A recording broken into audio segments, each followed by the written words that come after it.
سورہ ابراہیم کی آیت نمبر 45 کے اندر اللہ کریم ارشاد فرماتا ہے وَسَكَنْتُمْ فِي مَسَاكِنِ الَّذِينَ ظَلَمُوا أَنفُسَهُمْ،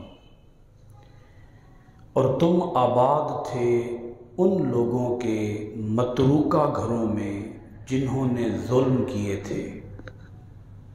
فَتَبَيَّنَ لَكُمْ كَيْفَ فَعَلْنَا بِهِمْ، اور یہ بات تم پر خوب واضح ہو چکی تھی کہ کیسا برتاؤ کیا تھا ہم نے ان کے ساتھ۔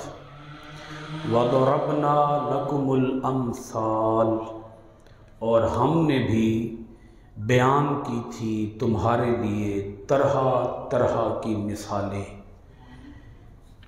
کفار، مجرمین، ظالمین کے اس مطالبے کا جواب دیا جا رہا ہے جو مطالبہ وہ قیامت کے دن عذاب الہی کو دیکھ کر کریں گے۔ اس کا ذکر سورہ ابراہیم کی آیت نمبر 44 کے اندر ہو چکا ہے۔ کافر، مجرم، ظالم اللہ کے عذاب کو دیکھ کر کہیں گے اخرنا ربنا اخرنا الی اجل قریب، اے ہمارے رب ہمیں تھوڑی دیر کے لیے مہلت دے دے۔ نجب دعوتک، اب ہم تیری دعوت پر لبیک کہیں گے۔ ونتبع الرسل، اور اب ہم تیرے رسولوں کی پیروی کریں گے۔ اللہ پاک نے اس کا جواب کیا دیا؟ اولم تکونوا اقسمتم من قبل ما لکم من زوال، اے کافرو کیا تم قسمیں نہیں اٹھایا کرتے تھے اس سے پہلے کہ تمہیں یہاں سے کہیں جانا ہی نہیں ہے؟ تم تو قسمیں اٹھا کر کہا کرتے تھے کہ تم پر تو موت ہی نہیں آئے گی، تم پر تو کبھی زوال ہی نہیں آئے گا۔ کہاں گئی تمہاری وہ قسمیں؟ کہاں گئی تمہاری وہ ڈینگیں؟ کہاں گیا تمہارا وہ غرور؟ کہاں گیا وہ تمہارا تکبر اور نخوت، جس تکبر کے ساتھ تم کہا کرتے تھے کہ تمہیں یہاں سے کہیں جانا ہی نہیں ہے؟ اب تم وہاں جانے کی بات کر رہے ہو۔ یہ اللہ کریم ان سے یہ بات اس لیے فرمائے گا تاکہ ان کی ذلت و خواری میں اور اضافہ ہو۔ ذلیل تو وہ پہلے ہی ہو چکے ہوں گے، رسوا تو وہ پہلے ہی ہو چکے ہوں گے۔ قیامت کے دن ان کی ذلت و خواری کسی سے ڈھکی چھپی نہیں ہوگی، ہر ایک پر ان کی ذلت و خواری عیاں ہو چکی ہوگی، واضح ہو چکی ہوگی۔ لیکن اللہ کریم ارشاد فرماتا ہے کہ اس دن ان کی ذلت و خواری کا عالم یہ ہوگا، اس دن منتیں کریں گے۔ اس دن کیا کریں گے؟ ترلے ڈالیں گے اللہ کے حضور کہ ہمیں تھوڑی سی مہلت دے دے۔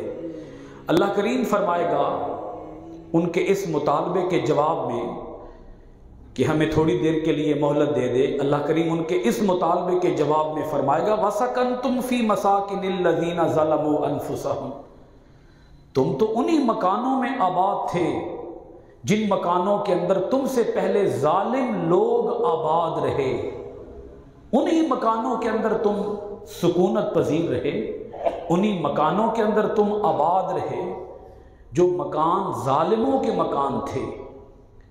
پھر بھی تمہیں کوئی احساس نہیں ہوا، پھر بھی تمہیں اس دن کا یقین نہیں آیا، پھر بھی تمہیں آخرت پر یقین نہیں آیا، حالانکہ تم ان مکانوں کے اندر آباد رہے۔ کیا تم نے یہ بھی نہیں جانا کہ اگر وہ مر گئے تو تم نے بھی مر جانا ہے؟ اگر وہ مر گئے، اگر وہ دنیا سے چلے گئے تو تم نے بھی دنیا سے جانا ہے، اس کے باوجود بھی تمہیں احساس نہیں آیا۔ اللہ کریم آگے فرماتا ہے وَتَبَيَّنَ لَكُمْ كَيْفَ فَعَلْنَا بِهِمْ، تم پر واضح ہو چکی تھی یہ بات کہ ہم نے ان ظالموں کے ساتھ کیا سلوک کیا، ہم نے ان ظالموں کے ساتھ کیا برتاؤ کیا جو ظالم تم سے پہلے ہو گزرے تھے۔ ان کا سلوک دیکھ کر بھی، یعنی پچھلی نافرمان قومیں، پچھلی ظالم قومیں، سابقہ نافرمان قومیں، ان کے اوپر جو عذاب آیا اس عذاب کو دیکھ کر بھی تمہیں عذاب الہی پر یقین حاصل نہیں ہوا، جہنم کی آگ پر یقین حاصل نہیں ہوا، آج جو تم جہنم کی آگ دیکھ کر دنیا میں جانے کی بات کر رہے ہو تو پہلے ہی اس آگ کے اوپر کیا لے آتے؟ ایمان لے آتے، پہلے ہی اس پر یقین کر جاتے۔ اب دیکھیں نا، فرض کریں اگر کوئی آدمی گاڑی ڈرائیو کر رہا ہو اور اس کو بتایا جائے کہ آگے آگ لگی ہوئی ہے، اب دو صورتیں بنتی ہیں، یا تو وہ گاڑی کو ٹرن کر لے یا پھر آگے جائے اور جا کر دیکھے کہ کیا واقعی آگ لگی ہوئی ہے کہ آگ نہیں لگی ہوئی۔ اب دیکھیں نا، پیغمبروں نے بھی آ کر یہی خبر دی کہ آگے آگ لگی ہوئی ہے۔ کچھ نے گاڑی کو ٹرن کر لیا ہے، کچھ نے گاڑی کو ٹرن نہیں کیا، کچھ نے زندگی کو موڑ لیا ہے، کچھ نے زندگی کو نہیں موڑا۔ تو جنہوں نے نہیں موڑا وہ اس دن جا کر موڑنے کی بات کریں گے۔ بھائی سمجھ آ گئی یہ بات؟ اس دن موڑنے کی بات کریں گے کہ یا باری تعالیٰ ہمیں اب موڑ دے، اب ہم مڑنے کا وعدہ کرتے ہیں، اب ہمیں موڑ پچھلی زندگی کی طرف، پہلی زندگی کی طرف۔ کافر، مجرم، ظالم دوبارہ جینے کی تمنا کریں گے، باری تعالیٰ جینے کا ایک موقع اور دے۔ ٹھیک ہے، اللہ کریم فرمائے گا ہم نے تمہیں سمجھانے کے سارے تقاضے کیا کر دیے تھے؟ پورے کر دیے تھے۔ تم پر بات ڈھکی چھپی نہیں تھی، تم پر بات مخفی نہیں تھی۔ تم یہ مت کہو، تم یہ نہیں کہہ سکتے کہ ہمیں بات سمجھ نہیں آئی تھی۔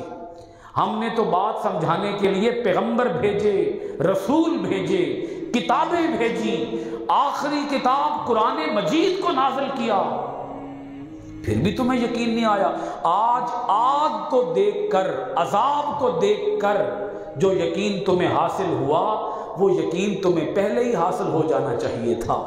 میرے معزز اور محترم سامعین اور ناظرین، میں یہ بات آپ کی خدمت میں عرض کرنا چاہوں گا اس آیت کی روشنی میں کہ کامیاب وہ شخص ہے جس نے آج توبہ کر لی ہے۔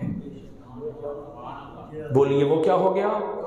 وہ کامیاب ہو گیا جو آج مڑ گیا، باطل سے حق کی طرف جو آج مڑ گیا، بولیے وہ کیا ہو گیا؟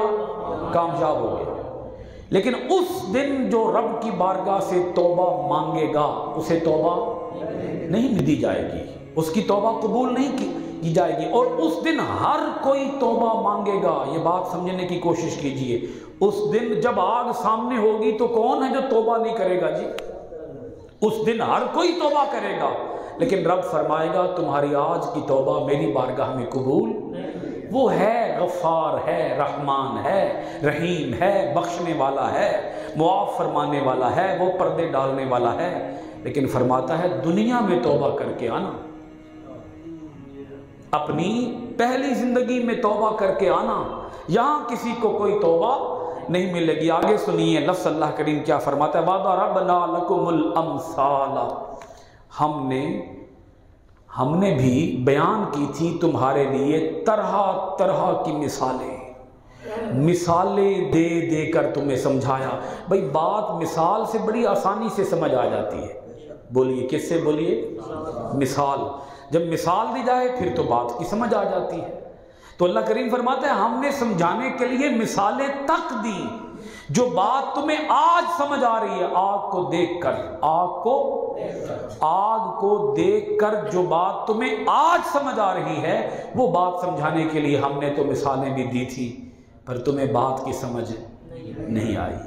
اللہ کریم ہم سب کو وہ بات سمجھنے کی توفیق عطا فرما دے۔ کیا ہے وہ بات؟ ذرا بولیے وہ بات کیا ہے؟ مرنا ہے، مرنے کے بعد دوبارہ زندہ ہونا ہے، زندہ ہونے کے بعد ہمارے ایک ایک عمل کا کیا ہونا ہے؟ بولیے حساب ہونا ہے۔ اچھے اعمال والے جنت میں جائیں گے، برے اعمال والے دوزخ میں جائیں گے۔ یہ ہے وہ عقیدہ، اسے کہتے ہیں باس بعد الموت۔ اللہ کریم ہم سب کو عمل کی توفیق عطا فرمائے۔